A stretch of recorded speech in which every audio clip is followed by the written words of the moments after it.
Hello friends, మన 6M subject cost control and management account 5th unit cash flow statement institution 7 Pankaj publication page number H23.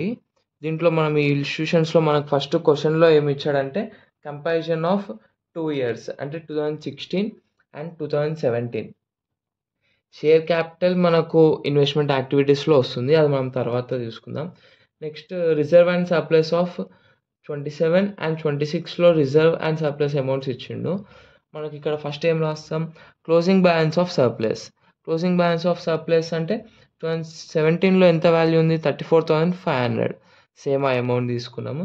Next అంటే previous year 2016లో opening balance of surplus ఎంత, 15,000. 2016లో 15,000 ఉంది, 2017లో 34,500 అయింది. అంటే surplus value అనేది పెరిగింది మనకు. కాబట్టి మనం ఏం రాస్తున్నాం, 19,500. 34,500 మైనస్ 15,000 చేస్తే difference between reserve and surplus amount ఎంత, 19,500. నెక్స్ట్ నాన్ క్యాష్ ఐటమ్స్లో cash flow from operating activities before working capital changes. అంటే బిఫోర్ వర్కింగ్ క్యాపిటల్ చేంజెస్లో మనకు కరెంట్ అసెట్స్ ఇంక్రీజ్ అవుతేనేమో లెస్ చేస్తాము, కరెంట్ అసెట్స్ డిక్రీజ్ అవుతే యాడ్ చేయాలి.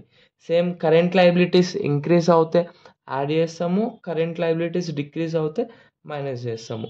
ఈ క్యాష్ ఫ్లోకి సంబంధించి ఈ current assets, working capital changes and cash flow ఈ ప్రొఫార్మా ఏదైతే ఉందో నేను అదొక వీడియో పెడతాను. దాంట్లో మనకు ప్రొఫార్మాలో దేంట్లో ఏ కేటగిరీలో ఏ ట్రాన్సాక్షన్స్ వస్తాయని మనం చూసుకుంటే మనం ప్రాబ్లం చేసేటప్పుడు ఈజీ అవుతుంది. First increasing in inventories. అంటే మనకి ఇక్కడ కరెంట్ అసెట్స్లో ఏమి ఇచ్చాడంటే నెక్స్ట్ H23లో చూడండి ఫ్రెండ్స్, ఇన్వెంటరీస్ వచ్చేసి 2016లో 1,20,000 అండ్ 2017లో 1,35,000. అంటే ప్రీవియస్ ఇయర్కి 15,000 అనేది ఇంక్రీజ్ అయింది. కరెంట్ అసెట్స్ ఇంక్రీజ్ అవుతే మనం ఏం చేయాలి, ఆ వాల్యూ అనేది డిక్రీజ్ చేయాలి, మైనస్ చేయాలి. అందుకే ఈ వాల్యూని మనం బ్రాకెట్లో రాసినాం. Next same decreasing of trade receivables. అంటే కరెంట్ అసెట్స్ డిక్రీజ్ అయింది, కరెంట్ అసెట్స్ డిక్రీజ్ అవుతే ఏం చేయాలి, ఆ వాల్యూని యాడ్ చేయాలి, 7,500.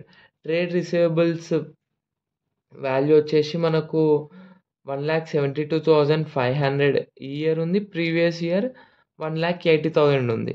అంటే డిక్రీజ్ అయింది. డిక్రీజింగ్ ఆఫ్ ట్రేడ్ రిసీవబుల్స్ ఎంత, 7,500. ఈ వాల్యూని మనం యాడ్ చేస్తాం. Next decreasing of trade payable. Trade payable అంటే కరెంట్ లయబిలిటీస్. మనకు ప్రీవియస్ ఇయర్లో 1,05,000 ఉంది, ఈ ఇయర్లో 67,500 ఉంది. అంటే లాస్ట్ ఇయర్కి డిక్రీజ్ అయింది, 37,500. ఈ డిక్రీజ్ వాల్యూ ఏదైతే ఉందో మనం ఇది మొత్తం యాడ్ చేయాలన్నమాట. అంటే first 15,000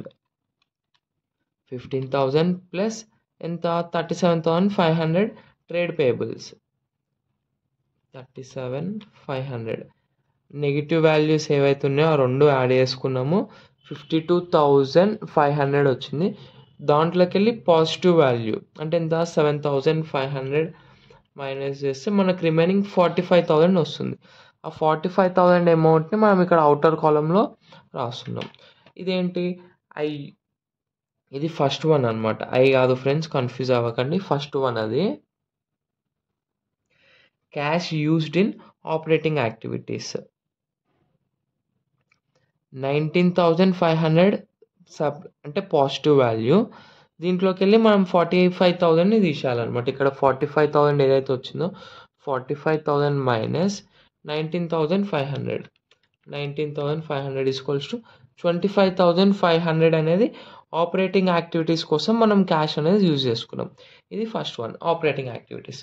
next cash flow from investment యాక్టివిటీస్లో షేర్స్ కానీ పర్చేస్ ఆఫ్ ఫిక్స్డ్ అసెట్స్ కానీ ఏమున్నాయో చూద్దాం. ఇక్కడ ఈ ప్రాబ్లంలో వచ్చేసి ఫిక్స్డ్ అసెట్ ప్రీవియస్ ఇయర్ 75,000 ఉంది, ఈ ఇయర్ వచ్చేసి 99,000 ఉంది.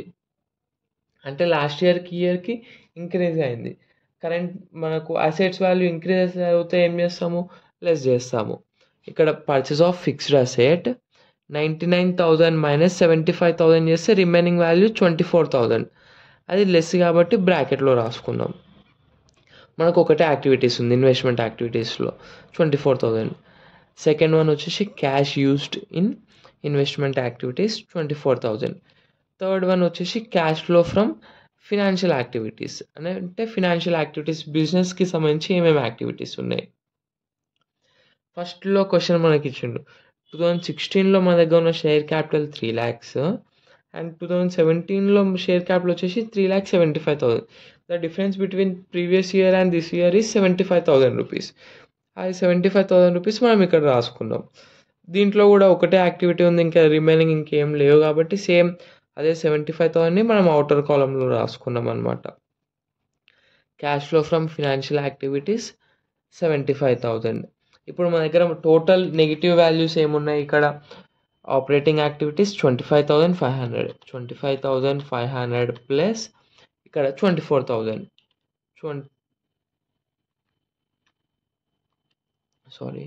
25,500 ప్లస్ 24,000 టోటల్ 49,500 అనేది negative value minus positive value ఎంత 75,000 చేస్తే మనకు 25,500 ఏదైతే ఉందో మనకి ఇక్కడ షో అవుతుంది 25,500 అనమాట. Add 1 + 2 + 3 activities like operating activities, investment activities, financial యాక్టివిటీస్లో మనకి చేస్తే ఎంత 25,500. ఈ 25,500కి ఓపెనింగ్ బ్యాలెన్స్ ఆఫ్ క్యాష్ మనం యాడ్ చేయాలి. ఓపెనింగ్ బ్యాలెన్స్ ఆఫ్ క్యాష్ ఎంత మనకు క్వశ్చన్లో 45,000 ఇచ్చిండు. Opening balance of cash 45,000 plus 25,500 చేస్తే 70,500 క్లోజింగ్ బ్యాలెన్స్ ఆఫ్ క్యాష్. మనకు ప్రాబ్లంలో క్లోజింగ్ బ్యాలెన్స్ అమౌంట్ కూడా ఇస్తుండు, అది 70,500 సేమ్ మ్యాచ్ అయింది కాబట్టి మనం చేసిన ప్రాబ్లం కరెక్ట్. మనం ఎగ్జామ్లో కూడా ఓపెనింగ్ బ్యాలెన్స్ని మనకు వచ్చిన 3 యాక్టివిటీస్ అమౌంట్స్కి యాడ్ చేస్తే క్లోజింగ్ బ్యాలెన్స్ అమౌంట్ కరెక్ట్గా వస్తే మనం చేసిన ప్రాబ్లం కరెక్ట్ అనమాట. మనం జస్ట్ ఈ పర్టికులర్స్లో మనకు ఏ యాక్టివిటీస్లో ఏ అయితే ట్రాన్సాక్షన్స్ వస్తున్నాయో అవి గుర్తుంచుకుంటే ప్రాబ్లం ఈజీగా చేయవచ్చు ఫ్రెండ్స్. ఏదైనా డౌట్ ఉంటే కామెంట్ చేయండి, రిప్లై ఇస్తాను. And please like, share, subscribe. Thank you friends.